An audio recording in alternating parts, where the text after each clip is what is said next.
Okay, if you've spent any time in college or research, you know the feeling. You get assigned a literature review. It's this cornerstone of academic work, but man, it can feel like a mountain to climb. So today, we're going to break it all down. We're talking about how to take it from just a boring summary to a really powerful synthesis. Let's get into it. Right. This is the million-dollar question, isn't it? You've got the stack of articles, maybe physical, maybe just a folder full of PDFs, but how do you actually weave them together? How do you stop just listing what other people said and start building your own unique argument? Well, that is exactly what we are here to figure out.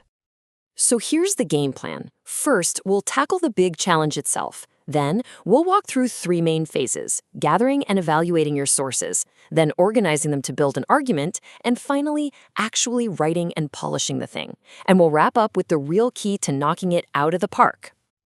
Okay, first things first, we have to get this straight. A literature review is not, I repeat, not a book report. You're not just giving a play-by-play of a bunch of different studies. Think of it more like you're joining a really interesting ongoing conversation between experts, and your job is to get up to speed and then add your own 2 cents. And that brings us to the most important shift you have to make. It's all about moving from description to analysis. It's the difference between saying, this person found X, and saying, this person found X, which challenges what this other person found, and here's why that matters. See the difference? That's the whole game right there. All right, let's get into phase 1. This is all about building your foundation. You can't construct a great argument out of thin air, right? You need good, solid materials to work with. So this is where we gather our research and start really looking at it with a critical eye.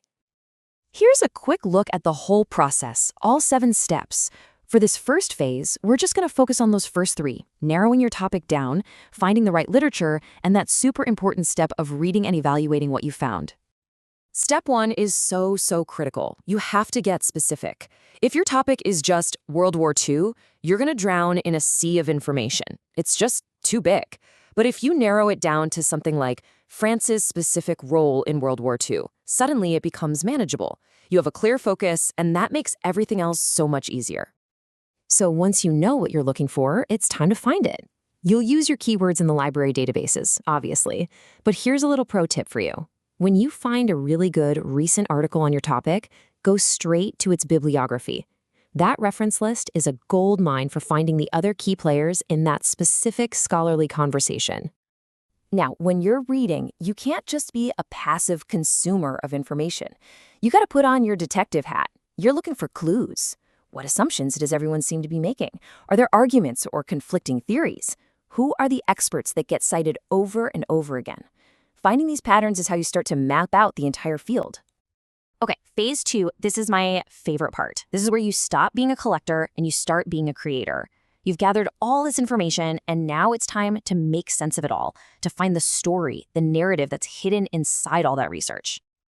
So step 4 is all about organization. You start grouping your notes, looking for those patterns we talked about. What ideas keep coming up again and again? Are there big trends you can spot? Which theories really seem to drive the conversation? This is how you start to outline the actual sections of your paper. And organizing all that info leads you right to step 5, crafting your thesis statement. Now, this isn't just saying what your paper is about. For a lit review, your thesis is the big conclusion you've come to about the research field itself. It's your main takeaway from reading everything you've read. Yeah, the source material here says it perfectly. It's your summary of the conclusion you've reached. This is the main argument of your paper. It's the point you're trying to prove, using all the research you've gathered as your evidence. It shows you don't just understand the material, you have a perspective on it. And that brings us to phase 3. Time to actually write this thing. This is where all that thinking and organizing gets turned into a clear, polished paper. We're going to focus on the last 2 steps here, writing and, of course, reviewing. Listen up, because this might be the single most important piece of writing advice I can give you for this. Do not, I repeat, do not organize your paper one researcher at a time. A paper that just says, Smith found this, then Jones found this, then Baker found this, isn't an argument, it's just a list. Instead, you have to organize by your themes. That forces you to put the different researchers in conversation with each other.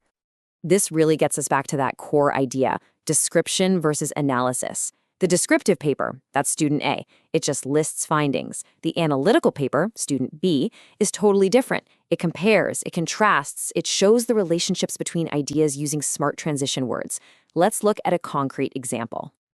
And here it is, plain as day. Look at what student B is doing. They use however to pivot and introduce an opposing view. They use moreover to add another piece of evidence to their point. They're not just reporting facts, they are building a case, piece by piece, using the research. That, my friends, is synthesis. And last but not least, step 7, the final review. Please do not skip this step. Think of this checklist as your final quality control. Read just your topic sentences. Do they make a clear argument on their own? Double-check your structure, your citations, your grammar. It's this final polish that really separates a good paper from a great one. So we've walked through all 7 steps, but what's the one big idea that holds it all together? It's really about a change in how you see this whole task. You're not just trying to finish an assignment. You are earning your ticket to join an important, ongoing academic conversation. If you walk away with only one thing today, please let it be this. You have to prioritize analysis over description. Every time you write a sentence, ask yourself, am I just reporting a fact, or am I using this fact to build my larger point? Answering that question honestly is the key to unlocking a truly fantastic literature review. So I'll just leave you with this final thought. Your literature review is your entry point. It's you saying, okay, I've listened to what everyone has to say, and now I'm ready to contribute. So the real question you should be asking yourself is, what conversation will your research join?